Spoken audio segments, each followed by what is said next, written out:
Bapak-bapak, ibu-ibu, para pemuda dan anak-anak Tuhan sekalian, teman-teman pelayan, salam sejahtera, shalom.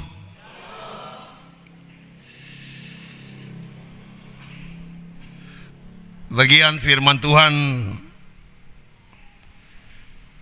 yang diturunkan oleh Sinode GPI Papua minggu ini masih seputar kasih persaudaraan yang memang harus rukun dan damai.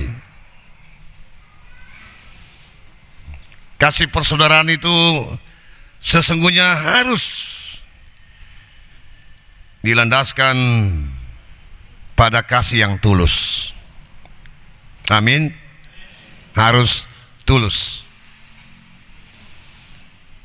Ini sebuah ciri khas dari hidup kekristenan dari semua anak-anak Tuhan. Karena itu bagian firman Tuhan di minggu pagi ini ditekankan oleh Rasul Petrus tentang hidup orang Kristen. Petrus menasihati orang-orang Kristen, umat Kristen, anak-anak Tuhan saat itu tentang bagaimana seharusnya mereka hidup di tengah-tengah persekutuan jemaat sendiri, tetapi juga bagaimana mereka hidup di tengah-tengah orang lain yang tidak percaya kepada Yesus Kristus. Mereka harus hidup tampil beda. Sebagai orang-orang yang telah ditebus oleh darah dan pengorbanan Kristus. Karena itu harus beda. Sebagai orang-orang yang telah dibayar mahal dengan pengorbanan Kristus di atas tiang kayu salib. Karena itu harus berbeda. Dengan kata lain, Petrus hendak mengatakan bahwa hidup kekristenan mesti ada sesuatu yang different, yang harus berbeda, harus beda dengan orang lain. Anda silakan, saya anak Tuhan, harus beda. Karena Rasul Petrus sendiri menyaksikan dengan mata bagaimana kehidupan orang-orang Kristen saat itu yang sama sekali tidak jauh berbeda dengan dunia. Petrus melihat bagaimana tutur kata, perilaku hidup yang sama sekali tidak pernah menampakkan perilaku hidup sebagai orang-orang pilihan, sebagai umat yang dipilih oleh Tuhan Yesus sendiri.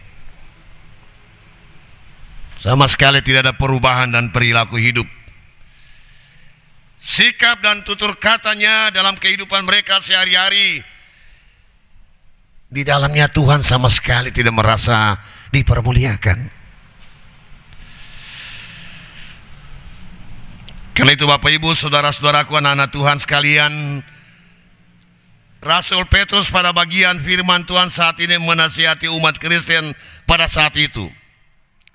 Tetapi juga bagi semua kita sebagai umat, sebagai para pelayan, bahwa kuncinya hanya satu.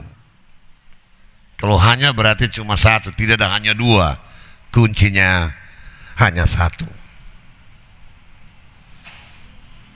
Apa kuncinya? Taruh hati Tuhan di hati kita. Amin. Tidak ada lain. Taruh hati Tuhan. Tuhan, berilah aku hati yang mengasihi. Berdoa senantiasa minta kepada Tuhan, ya Tuhan, penuhilah hatiku ini dengan kasih-Mu yang kudus.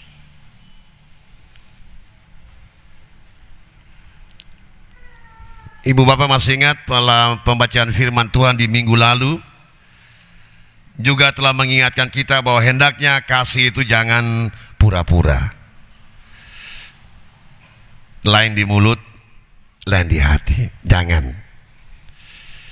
Di depan orang kita tersenyum, tetapi di belakang kita mencibir dan menjelek-jelekannya. Dengan hati yang penuh kasih yang tulus, Rasul Petrus dengan tegas menasihati umat Kristen saat itu. Stop.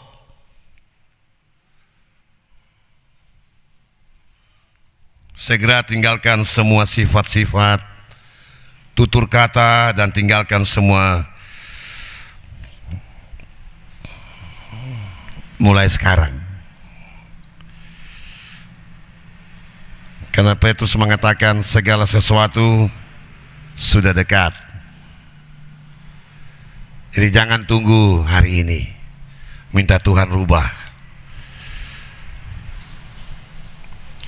Tentu yang dimaksudkan oleh Rasul Paulus di sini bukan semata-mata pengertian futuristiknya. Segala sesuatu sudah dekat, nanti tunggu Tuhan Yesus datang kembali yang kedua dulu. Bukan hanya itu, tapi juga sisi presentis hari ini. Bukan nanti, tapi hari ini juga.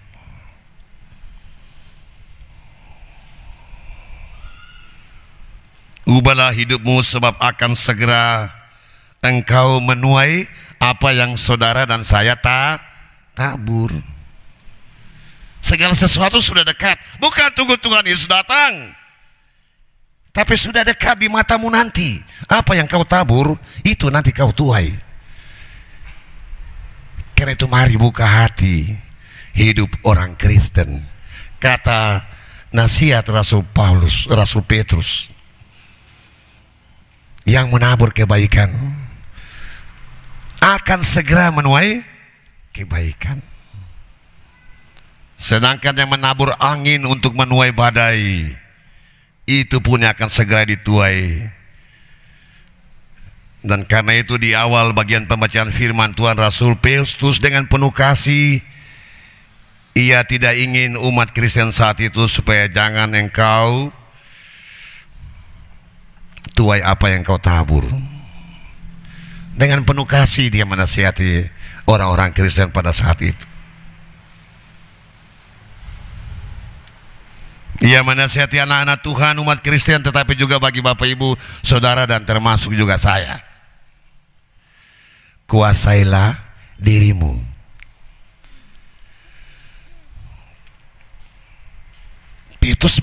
Petrus mencoba untuk memberikan satu solusi. Ada resepnya, tapi ini caranya. Ini kunci, tapi ini cara bukanya. Kuasailah dirimu. Kalau kata orang tua yang penuh kasih pada anaknya, dia mau mengatakan, "Nak, Papa sayang kau. Kuasailah dirimu, nak."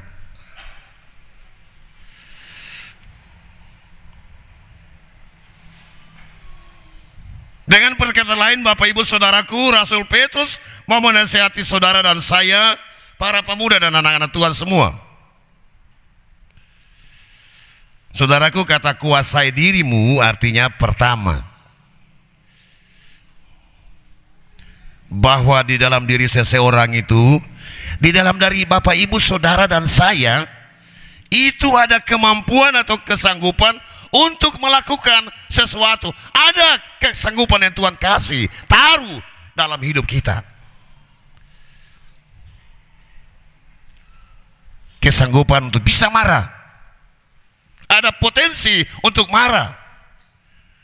Tetapi jangan lupa Tuhan juga kasih kemampuan, kesanggupan untuk menahan diri tidak marah. Ada. Yang kedua, kuasai diri artinya di dalam diri anak-anak Tuhan, di dalam diri setiap manusia ada wewenang untuk menentukan pilihan.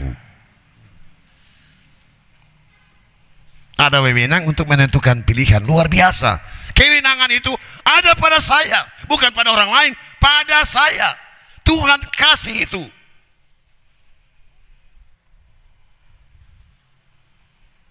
Ada kewenangan untuk tentukan pilihan. Mau pilih marah atau tidak marah. Mau pukul dia, mau balas dia atau tidak. Ada Tuhan kasih kewenangan itu dalam diri seseorang. Yang ketiga, ada penguasaan diri. Artinya dalam kehidupan Bapak Ibu, anak-anak Tuhan, saudara dan saya, Tuhan ada meneguhkan sebuah bekal, skill, keterampilan untuk kendalikan sesuatu. Tuhan kasih skill, kasih kemampuan, tapi ada skill tertentu untuk kita kendalikan sesuatu. Ada pada setiap orang.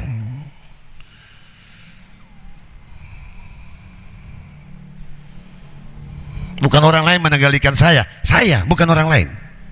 Tuhan kasih itu bagi setiap anak-anak Tuhan. Tuhan mau kita hidup bersinar kok, masa Tuhan tidak kasih skill? Tuhan kasih.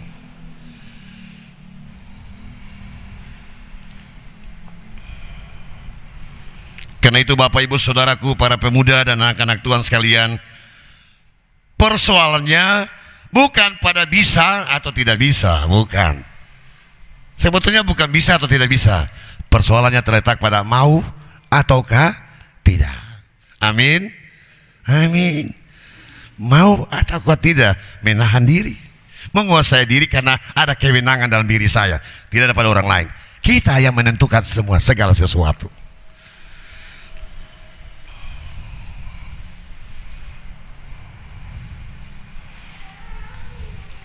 Persoalannya terletak di situ, kita mau atau tidak mengendalikan diri kita, mengendalikan semua yang kita ucapkan, mengendalikan kata-kata kita,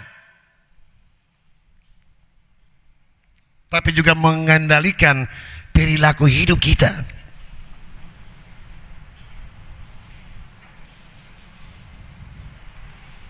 Supaya apa? Supaya Tuhan dipermuliakan.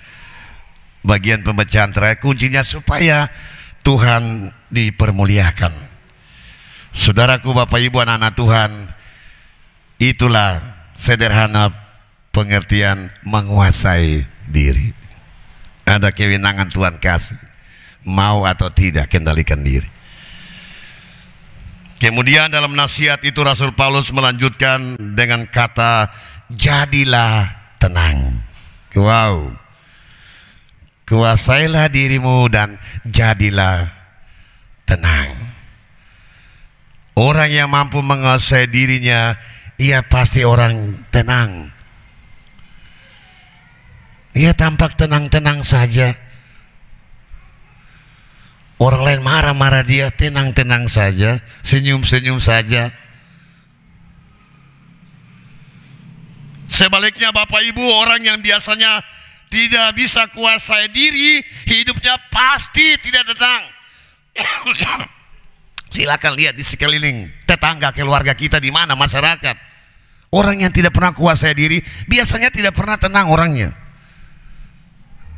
Halo, bisa tidur malam? Tidak, pasti tidak bisa tidur malam. Kenapa? Di atas tempat tidur semalam ini orang lain sudah tidur, masih susun strategi, bikin agenda. Besok saya mesti bikin apa ini? Besok saya mesti balas dia apa ini? Tunggu nanti momentum apa saya sikat dia. Orang yang tidak bisa kuasai diri pasti tidak tenang. Orang lain tidur tidak, tidur tenang, nyaman. Firman Tuhan menasihati kita lagi. Kuasailah diri dan tenang, pulang tenang, tidur damai di hati. Besok pagi mengucap syukur, Tuhan terima kasih, saya bangun dengan kekuatan yang baru, bersama munculnya matahari di ufuk timur dan kicauan burung di pagi hari. Terpujilah Kristus, saya siap menyambut berkat-berkat yang baru. Sebab firman Tuhan berkata, orang yang hidup rukun dan damai, Tuhan akan perintahkan berkat kemana? Ke situ. Bukan ke orang yang tidak tenang itu. Kesanalah Tuhan perintahkan berkat. Yang hidup saudara bersaudara, hidup rukun, damai.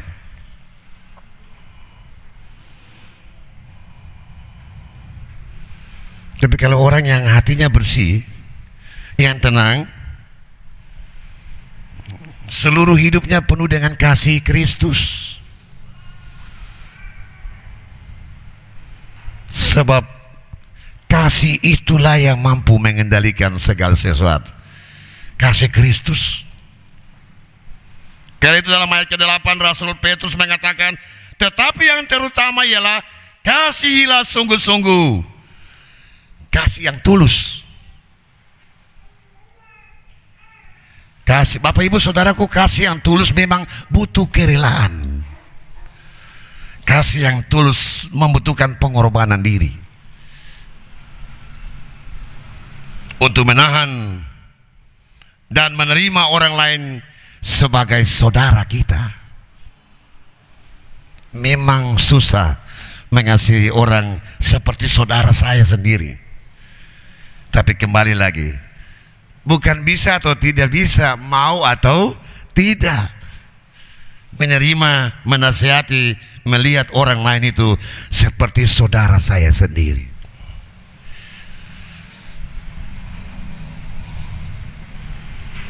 Bahwa sebagaimana Tuhan mengasihi saya juga terpanggil untuk mengasihi orang lain. Kasih butuh pengorbanan juga, untuk rela memaafkan dan mengampuni. Bapak Ibu, saya ingat saya pernah khotbah di Karmel juga. Kadang kalau suami menyakiti hati saya, sulit saya memaafkan dia. Apalagi wanita ini. Kalau bapak-bapak, lebih baik saudara berkata jujur bagi istrimu. Istrimu Tuhan kasih kepada dia perasaan yang paling supra. Lebih baik Anda mengaku dia dengar dari kau sendiri daripada dengar dari orang lain. Dia akan sangat memaafkan dan memahamimu kalau saudara jujur berkata. Jangan dia dengar dari orang lain. Betul atau tidak, ibu-ibu?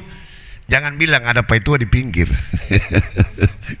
Lebih baik jujur, lebih baik bilang.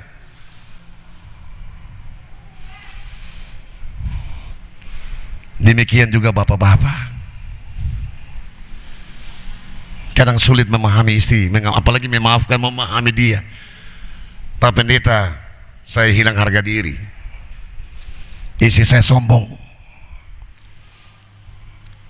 Kadang kita sulit memaafkan orang. Istri sulit memaafkan suami, suami sulit memaafkan istri, anak-anak sulit memaafkan orang tua. Bagaimana caranya? Saudara bilang untuk istrimu itu, bilang untuk suamimu, bahwa sesungguhnya kalau saya tidak bisa memaafkanmu. Tapi karena Tuhan mengasihi saya, Tuhan mengampuni saya. Oke, saya juga mengampuni dan memaafkanmu. Karena Tuhan, ingat ya, hanya karena kasih Tuhan pada saya rela memaafkan kamu. Bukan bisa atau tidak, tapi mau ataukah tidak. Memaafkan orang, mengampuni dia, karena Tuhan sayang saya. Atas nama kasih Tuhan pada saya. Kau boleh bikin saya, tapi saya tetap hidup bahagia. Tuhan pelihara saya, Tuhan jaga saya. Saya kuat, saya sehat, umur panjang. Karena itu saya mengampuni kau. Karena Tuhan sayang saya. Karena Tuhan mengampuni saya. Dosa dan saya besar, tapi lebih besar kasih dan pengampunan Tuhan. Amin. Amin. Bukan bisa atau tidak, tapi mau ataukah tidak. Ini Rasul Petrus bagi kita hari ini.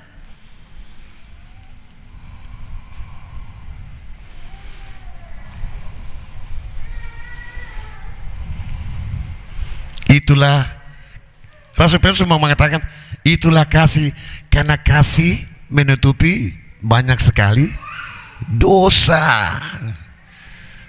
Karena kasih Tuhan ini, saudaraku,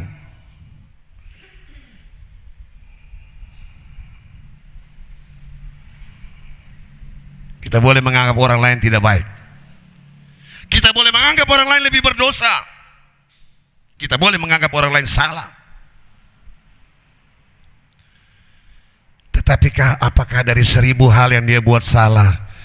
Apakah dari 1 juta perbuatan dia, tutur kata yang menurut kita dia salah, tidakkah ada satu saja yang baik dari hidupnya?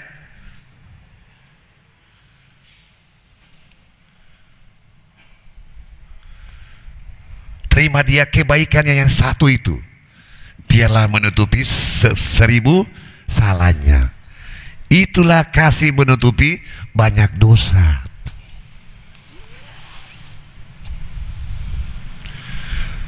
Si opa itu ini saya suami dia, aduh saya tidak suka dia. Tapi dia punya kelebihan adalah dia punya perhatian. Banyak kekurangan memang. Tapi karena satu hal yang positif pada dia, saya tutup mata terhadap 1000 kesalahan dia atau kekurangan pada dia. Itulah kasih. Tutupi banyak hal. Kasih mengajarkan saudara dan saya untuk selalu positif thinking, berpikir positif. Cara berpikir positif salah satu begini Bapak Ibu. Ini orang ini rajin sembahyang, ibadah sektor, semua ibadah lansia, perwata, semua ikut rajin, setiap minggu ibadah pagi, ibadah subuh, tapi kelakuannya seperti itu. Kadang kita suka mengatakan itu ya Bapak Ibu. Sembahyang rajin-rajin padahal kelakuan Bapak Ibu, bagaimana kita positive thinking? Saudara bisa bayangkan, yang dia masih rajin ibadah saja seperti itu, apalagi kalau dia tidak pernah ibadah, pasti lebih rusak dari itu. Itulah kita berpikir positif.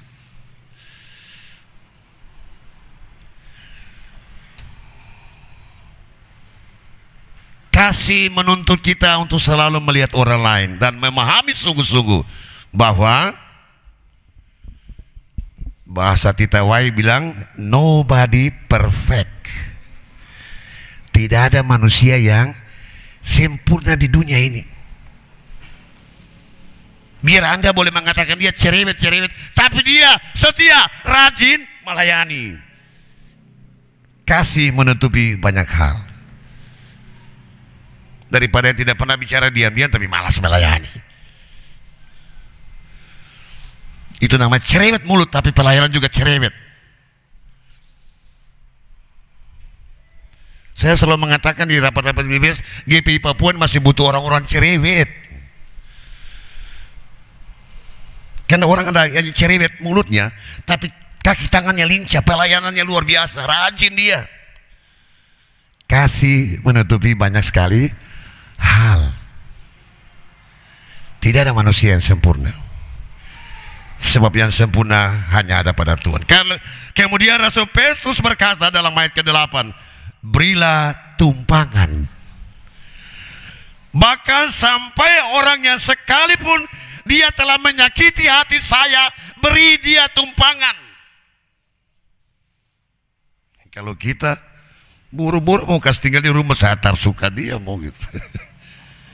Hari ini kasih menutupi banyak hal, beri dia tumpangan. Kenal atau tidak saudara atau tidak, karena di Israel hukumnya wajib memberi tumpangan. Karena dalam pemahaman orang Israel, barang siapa menerima tamu, dia menerima kehadiran malaikat. Karena itu hukumnya wajib untuk memberi tumpangan. Ada lagu, mampirlah dengan lagu apa ya? Lagu dua orang yang kayak Mosud yang menggambarkan kisah itu. Suruh mampir dulu, harus sudah senja. Siapapun dia, dari latar belakang manapun dia, bangsa kafir sekalipun, kalau dia lewat di kampung mereka, di daerah mereka, matahari sudah hampir terbenam, wajib hukumnya orang Israel bahwa dia menumpang. Layani dia dan besok silakan melanjutkan perjalanan. Bisakah tidak untuk kita menerima orang yang kita benci? Bukan bisa atau tidak, tapi mau atau tidak. Layanilah seorang akan lain sesuai dengan talenta yang Tuhan telah karuniakan kepada masing-masing kita. Saudaraku, Bapak Ibu, anak-anak Tuhan, jika karunia di bidang musik, olah suara, mari sama-sama kita layani Tuhan. Amin. Pasti bilang amin. Jika karunia di bidang masak, mari berpartisipasi dalam jemaat. Satu cangkir gelas yang ibu-ibu buat untuk siapapun, hayati itu dia baik-baik. Itulah talenta ada pada saya. Ini yang dapat saya buat. Melayani bukan hanya jadi pendeta atau majelis jemaat. Semua kita terpanggil di tengah-tengah hidup kita dengan apa yang kita miliki. agar Tuhan dipermuliakan. Jika karunia di bidang tukang bangunan, mari ikut serta membangun jemaat ini, gereja ini. Lihat sebelah sana. Tadi saya baru pertama kali masuk, luar biasa, konsistori luar biasa. Impian saya dari dulu tidak kesampaian, tapi Tuhan pakai majelis jemaat yang sekarang ini luar biasa. Jika karunia untuk berbicara, mari berikan kontribusi pikir dan solusi untuk pengembangan jemaat ini. Jika karunia untuk menasihati, berbicara, taruhlah firman Tuhan di mulut kita. Nasihatilah dengan penuh kasih, sebab firman Allah yang engkau sampaikan. Bapak ibu saudaraku anak-anak Tuhan, tegurlah dan nasihati. Tegur, saling menegur, saling menasihati menurut keyakinan saya. Itu asupan gizi yang menyehatkan iman percaya saya. Amin. Nasihat orang lain, teguran orang lain, itu asupan gizi untuk iman percaya hidup rohani saya. Nasihat teguran adalah cermin di mana kita akan lebih mengenal apa kelebihan ada pada diri saya, tapi juga ada kekurangan pada diri saya. Teguran itu adalah cerminan. Hiduplah sebagai orang Kristen. Itulah pesan moral dan sebagai asupan untuk menyehatkan dan memberi gizi untuk iman percaya kita masing-masing. Hiduplah dalam kasih persaudaraan yang rukun dan damai. Damai di hati, damai dalam keluarga, damai dalam persekutuan jemaat kita, gereja kita. Tetapi juga rukun dan damai di dalam pelayanan pekerjaan Tuhan ini. Saudaraku, kasih itu memang murah hati, lemah lembut, panjang sabar, sederhana saja. Kasih itu sederhana, artinya kita sederhana saja memandang hidup ini dan memahami orang lain. Kasih pasti lemah lembut, memaafkan, dan murah hati.